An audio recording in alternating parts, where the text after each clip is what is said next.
How you doing, YouTube? Silver Joker here. So is silver loss due to wear and tear of your 90% silver coins something to worry about? Probably not.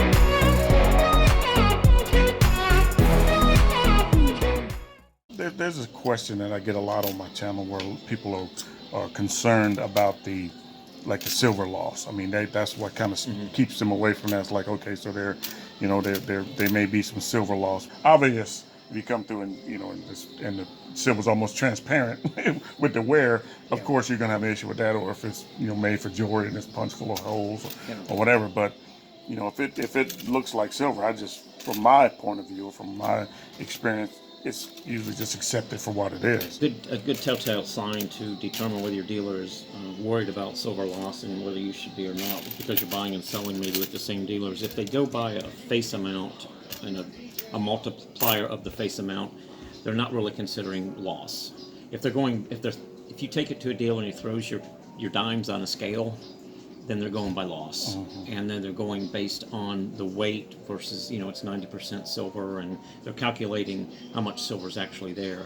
So the thing you probably don't want to do is buy it by face and sell it by weight. Okay, yeah, that's a good idea. I think that's good Because advice. you can't get more. I mean, the coin's never going to weigh more than what you bought it for, so it's never going to gain weight. But certainly, if wear over time, especially if you go through your own coins, or if they've been in heavy circulation before you bought them, if somebody does end up throwing them on the scale, they're not going to weigh a full, the full amount that they should. Compared to what? I mean, compared to how much silver is in there, because if he's gonna buy this down from me, he's gonna sell it to the next guy that comes in, and that guy's not gonna have a scale.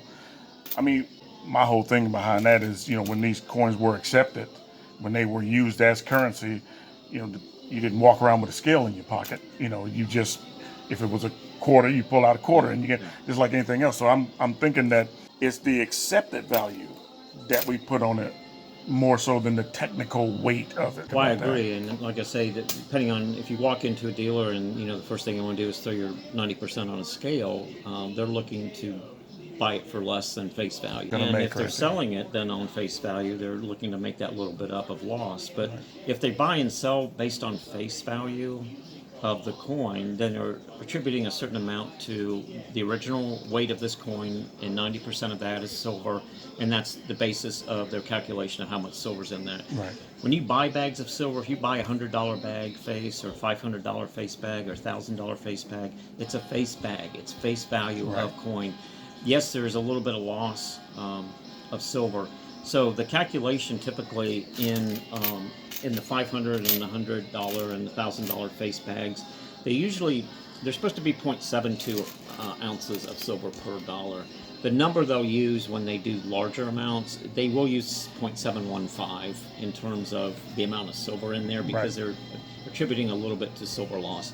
But they're still going by $500 times. If they're selling it at 15, then you've got $7,500 bag right there. And when you go to sell it, you're going to sell it as $500 of face value, and then whatever silver is at the time, you can do the calculation and determine what you want to sell it at. But to me, when you buy it one way, sell it the same way you buy it. I wouldn't try to work on weight, because weight can be very deceptive in terms of it's going to tell you how much silver you actually have, but it's a more cumbersome way to do it, and every dime in here could have a different value by a few, a cent or two, and that's not a good way to buy and sell. Because if you go in a deal and they throw it on a scale and you bought it by face value, that's a no-win situation. I mean, the only way you can make out on that is silver's twice as what you paid for it, and you still make out, but you're still going to take a little bit of a loss. If you buy it by face, my guess is you probably want to sell it by face value. And there is wear on just about every 90. I mean, we have sold 90% silver that's uncirculated, obviously. But, again, we don't charge more for it, but it has the actual amount of silver it should have in it.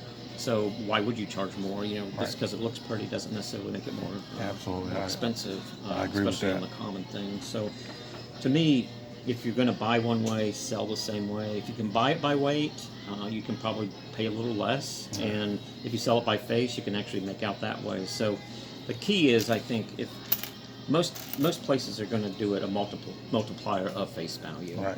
And they're going to take into account that, you know, there's going to be wear on it, but the next buyer is it's going to be sold as face value, and, you know, the next buyer is going to absorb that, and the next buyer is going to absorb the difference, and nobody's really going to put it on a scale and really determine, you know, the amount of loss that they've got, unless it's sent to a refinery and actually melted out. And it is harder, you know, it is harder to sell it by weight, because you would have to pick out what you wanted, then we have to go over there and weigh it, and then we do a multiplier, and that would basically set the price. But at the same time, it's much easier to do it by face value, I think.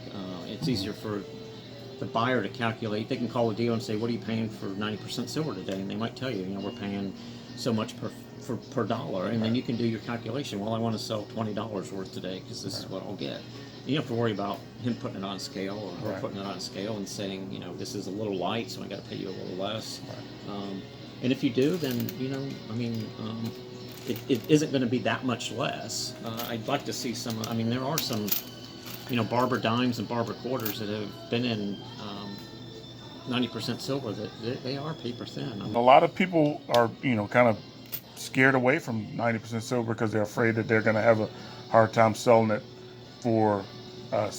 when it comes time, because of the wear on it. Yeah. But I've never seen that as an issue. Never even heard of it. Of mine. Yeah. Like I said, I would call a dealer and say, what are you paying per dollar for 90%? And if they can quote you a price, and, you know, they give you a number, you can do the calculation, and then when you walk in, you would expect to get that number. Exactly. And if they throw it on the scale and then offer you less, then, I mean, it's your option not to sell it if you don't feel it's a fair offer. Like I say, silver may, you know, some people may not care, because silver could have doubled on them, and they, you know, they're just, you know, they're making money regardless, and a few dollars one way or the other isn't going to matter to them. But my guess is, if you're quoted a price, and, you know, things don't change between when the price was quoted versus when you actually walk in with it, then I think dealers should stick with the word, you know, in terms of what they're paying. All right, so I guess the bottom line is this: if you're going to buy it at face value, then sell it at face value.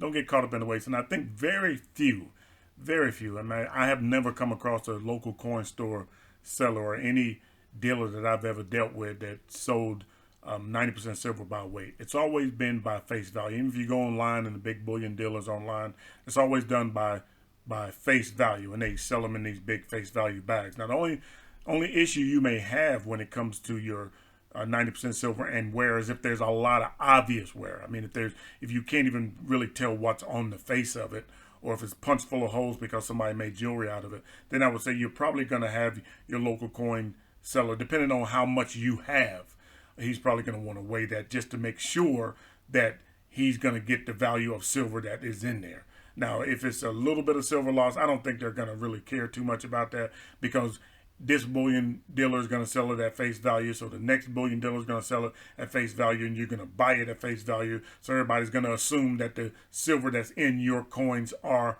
90% silver. And I think that's how it goes. So don't be afraid, don't be scared off by silver loss.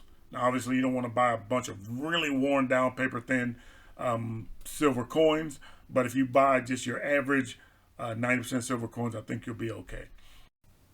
All right, so it's time to give some stuff away. Okay, so I want to give away these copper rounds that I got from the Shamville Coin Show. You guys remember that video a few weeks ago. And I'm just going to do it the way Silver 5150 did his. I think that's the easiest and fairest way to do it, is just pick from the comments. So if you guys want to win one of these copper rounds here, and a Silver Joker sticker and a Silver Joker magnet, then just leave me a comment on this video, and then they'll be randomly selected through the comments, and I'll pick 10 winners. And I think I'll do all 10 from the comments of this video. And so you'll get a copper round, you'll get a magnet, and you'll get a sticker. And remember, when my channel reaches 20,000 subscribers, I'm going to give away something very nice. And you'll just have to wait to see what that is. So pay attention, watch the videos, watch them all the way to the end, because I usually give out the information to how you get in the giveaway at the end of the video. And so let's go ahead and do that. So if you want one of these copper rounds, and you want a magnet, and you want a sticker, then go ahead and leave me a comment, and good luck. And let's just keep this silver train rolling. Thank you for stopping by. Keep stacking. Peace.